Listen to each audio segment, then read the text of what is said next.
அஸ்ஸலாமு அலைக்கும். Hello everyone, I am nikah from nikah special. புன்னகை பூக்கள் மலரட்டும்.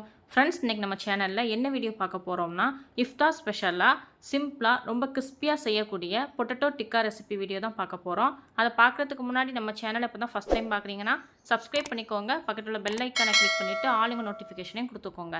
அப்போ தான் நான் எப்போம்னா வீடியோ போடுறோன்னா உங்களுக்கு நோட்டிஃபிகேஷன் வரும். இன்ஸ்டாவில் ஃபாலோ பண்ணாதவங்க ஃபாலோ பண்ணிக்கோங்க. உங்களோட ஒவ்வொரு லைக்கும் எனக்கு ஒரு எனர்ஜி பூஸ்டர். ஸோ மறக்காமல் வீடியோ பார்த்துட்டு பிடிச்சிருந்தால் லைக் பண்ணிக்கோங்க. இப்போ வாங்க வீடியோக்குள்ளே போகலாம். நல்ல கிறிஸ்பியான பொட்டேட்டோ டிக்கா பண்ணுறதுக்கு நாங்கள் 3 மீடியம் சைஸ் உருளைக்கிழங்கு எடுத்து நல்லா வேக வச்சுட்டு தோல் ரிமூவ் பண்ணி வச்சுருக்கேன். இப்போ இதை நல்லா மசிச்சு எடுத்துக்கலாம். நான் இப்போ காட்டியிருக்கேன்ல, இந்த அளவுக்கு நல்லா சாஃப்டாக மசிச்சு எடுத்துக்கோங்க. அடுத்து இதில் மசாலா பொருட்கள்லாம் சேர்த்துக்கலாம். இங்கே நான் ஃபஸ்ட்டு 1 டேபிள் ஸ்பூன் சோள மாவு எடுத்திருக்கேன், 1 டேபிள் ஸ்பூன் அரிசி மாவு எடுத்திருக்கேன், அதை சேர்த்துக்கிறேன். அடுத்து இதில் மசாலா பொருட்கள்னு சொல்லி பார்த்தீங்கன்னா 1 டீஸ்பூன் மிளகாய்த்தூள், 1/2 டீஸ்பூன் மிளகுத்தூள், 1 டீஸ்பூன் கரம் மசாலா, 1 டீஸ்பூன் உப்பு எடுத்து வச்சுருக்கேன். இப்போ இதையும் சேர்த்துருவோம். அப்புறம் பார்த்தீங்கன்னா இதில் 1/2 டீஸ்பூன் அளவுக்கு இஞ்சி பூண்டு பேஸ்ட் சேர்த்துக்கிறேன். அடுத்து கொஞ்சமாக மல்லி இலை கட் பண்ணி வச்சுருக்கேன் சின்ன சின்னதாக, அதையும் சேர்த்துக்கிறேன். சேர்த்துட்டு இப்போ இது எல்லாத்தையும் நல்லா ஒன்று போல் ஸ்மூத்தாக கலந்து விட்டுருவோம். அதாவது நல்லா பிசைஞ்சு விட்டுருவோம். மசாலா பொருட்கள் எல்லாமே உருளைக்கிழங்குல நல்லா கலந்து வரணும். இந்த ரெசிபியை பொறுத்த வரைக்கும் நமக்கு நிறையலாம் டைம் எடுக்காது, சீக்கிரமாகவே நம்ம செஞ்சு முடிச்சிடலாம். அதே நேரம் நல்லா கிறிஸ்பியாகவும் இருக்கும். இப்போ பாருங்கள், உருளைக்கிழங்குல எல்லா மசாலாவும் படுற மாதிரி நல்லா ஸ்மூத்தாக நல்லா சாஃப்டாக கலந்து விட்டாச்சு, நல்லா பிசைஞ்சு விட்டாச்சு. இப்போ இதில் ஃபைனலாக 1 டீஸ்பூன் அளவுக்கு எண்ணெய் சேர்த்துருவோம். 1 டீஸ்பூன் எண்ணெய் போதும், அதிகமாக சேர்த்துறாதீங்க. சேர்த்துட்டு நல்லா பிசைஞ்சு விட்டுக்கோங்க. இப்போ பாருங்கள், எண்ணெய் சேர்த்து நல்லா சாஃப்டாக பிசைஞ்சு விட்டாச்சு. உங்களுக்கு பார்க்கும்போதே தெரியும் எவ்வளோ சாஃப்டாக இருக்குன்னு.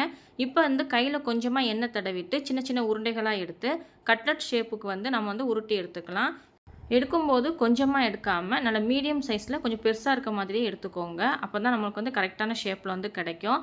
இப்போ பாருங்கள், நல்லா உருட்டிட்டேன். இதை உள்ளங்கையில் வச்சு லைட்டாக ஒரு ப்ரெஷ் கொடுத்தோம்னா நல்ல ஒரு ஷேப்பில் நம்மளுக்கு கிடைக்கும். இப்போ நான் உங்களுக்கு எடுத்து காட்டுறேன் பாருங்கள், எந்த மாதிரி ஷேப் கிடச்சிருக்குன்னு. இந்த மாதிரி எடுத்துக்கோங்க. அதே மாதிரி சைடில் பார்த்தீங்கன்னா தின்னாக இருக்கக்கூடாது, இந்த மாதிரி நல்லா திக்காக இருக்கணும். நான் காட்டியிருக்கேன்ல, அந்த மாதிரி திக்காக இருக்கணும்.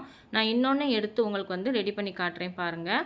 மாவு கொஞ்சம் அதிகமாகவே எடுத்துக்கோங்க. எடுத்துட்டு கையில் வச்சு நல்லா உருட்டிட்டு எப்போதும் போல் உள்ளங்கையில் வச்சு ஒரு ப்ரெஷ் கொடுத்தீங்கன்னா நல்ல ஒரு ஷேப்பில் வந்துடும். பார்க்குறதுக்கும் சூப்பராக இருக்கும். அவ்வளோதான். இப்போ எல்லாமே ரெடி பண்ணி முடிக்க போகிறேன். இப்போ காட்டியிருக்கேன்ல, இந்த மெத்தடில் கூட நீங்கள் செய்யலாம். மாவை எடுத்துட்டு உள்ளங்கையில் வச்சு அப்படியே உருட்டிட்டு அப்படியே ஒரு ப்ரெஸ் கொடுத்தீங்கன்னா நல்ல ஒரு ஷேப்பில் வந்துடும். இந்த மாதிரி கூட நீங்கள் ஈஸியாக செய்யலாம். நம்ம மல்லியில் சேர்த்துருக்கனால அங்கங்கே கிரீனிஷாக தெரியுது, பார்க்குறதுக்கு அழகாக இருக்குது. அவ்வளோதான். நான் எல்லா மாவையும் இப்போ ரெடி பண்ணிட்டேன். அடுத்து ஸ்டவ்வில் ஒரு ஃப்ரை பேன் வச்சு மீடியமாக எண்ணெய் சேர்த்துருக்கேன், அதிகமாக சேர்க்க வேண்டாம். இந்த அளவுக்கு எண்ணெய் சேர்த்தா போதும். இப்போ எண்ணெய் நல்லா சூடாகி வந்துருச்சு. இப்போ உருளைக்கிழங்கு எடுத்து நம்ம உள்ளே சேர்த்துடலாம். இப்போ பாருங்கள், உருளைக்கிழங்கு எடுத்து உள்ளே சேர்த்துட்டேன். ஃப்ளேம் மீடியம் ஃப்ளேமில் வச்சுக்கோங்க. இப்போ இது மீடியம் ஃப்ளேமில் ஒரு சைடு 2 நிமிஷத்துக்கு நல்லா வெந்து வரட்டும். அதாவது ஒரு கோல்டன் கலர் வரட்டும். வந்ததுக்கப்புறம் நம்ம திருப்பி போட்டுக்கலாம். ஃப்ரெண்ட்ஸ், இப்போ பாருங்கள், நல்ல ஒரு கோல்டன் கலர் வர ஸ்டார்ட் ஆகிடுச்சு. ஒரு 2 நிமிஷம் ஆகிடுச்சு. நம்ம திருப்பி போட்டுக்கலாம். நான் திருப்பி போடும்போதே பாருங்கள் நல்ல ஒரு கலரில் இருக்குது. ஸோ ஒரு சைடு ஒரு 2 நிமிஷத்துக்காவது வேக விட்டு எடுத்துக்கோங்க. இப்போ திருப்பி போட்டு இதையும் ஒரு 2 நிமிஷத்துக்கு நம்ம மீடியம் ஃப்ளேமில் வேக விட்டு எடுத்துக்கலாம். ஃப்ரெண்ட்ஸ், இப்போ பாருங்கள் நல்லா வெந்துருச்சு, நல்லா பொரிஞ்சு வந்துருச்சு. பார்க்கறதுக்கு கலர்ஃபுல்லாக நல்ல ஒரு கோல்டன் கலரில் இருக்குது. பார்க்கவும் நல்ல கிறிஸ்பியாகவும் இருக்குது. ஸோ கண்டிப்பாக ட்ரை பண்ணி பாருங்கள். நான் சொன்ன அளவுகள் படியே எடுத்துக்கோங்க. இப்போ எல்லாத்தையும் எடுத்தாச்சு. இப்போ செகண்ட் பேஜ் இருக்குல்ல, மீதி இருக்க மாவையும் அதில் போட்டுடலாம். போடும்போது கண்டிப்பாக கையில் எண்ணெய் தெறிக்காமல் பார்த்து கவனமாக போடுங்க. இப்போ இதுவும் ஒரு சைடு ஒரு 2 நிமிஷத்துக்கு நல்லா கோல்டன் கலரில் வெந்து வரட்டும். அப்புறம் நம்ம திருப்பி போட்டுக்கலாம். 2வது வாட்டி போடும்போது மீடியம் ஃப்ளேமில் உள்ளதை லோ ஃப்ளேமுக்கு மாற்றிக்கோங்க. ஏன்னா எண்ணெய் ஆல்ரெடி நல்லா சூடாக இருக்கும். இப்போ இது ஒரு சைடு நல்லா வெந்துருச்சு. இப்போ திருப்பி போட்டுடலாம். நாம் இந்த பொட்டேட்டோ டிக்காவில் இஞ்சி பூண்டு கரம் மசாலா சேர்த்துருக்கனால அது வெந்துட்டு இருக்கும் போதே நல்ல வாசனையாக இருக்குது. ஃப்ரெண்ட்ஸ், இப்போ இது நல்ல கோல்டன் கலர் வந்துருச்சு. நம்ம எடுத்துடலாம். பார்க்குறதுக்கே சூப்பராக இருக்குல்ல. ஓகே, இப்போ நான் எல்லாத்தையும் எடுத்துகிட்டு உங்கள்கிட்ட காட்டுறேன்.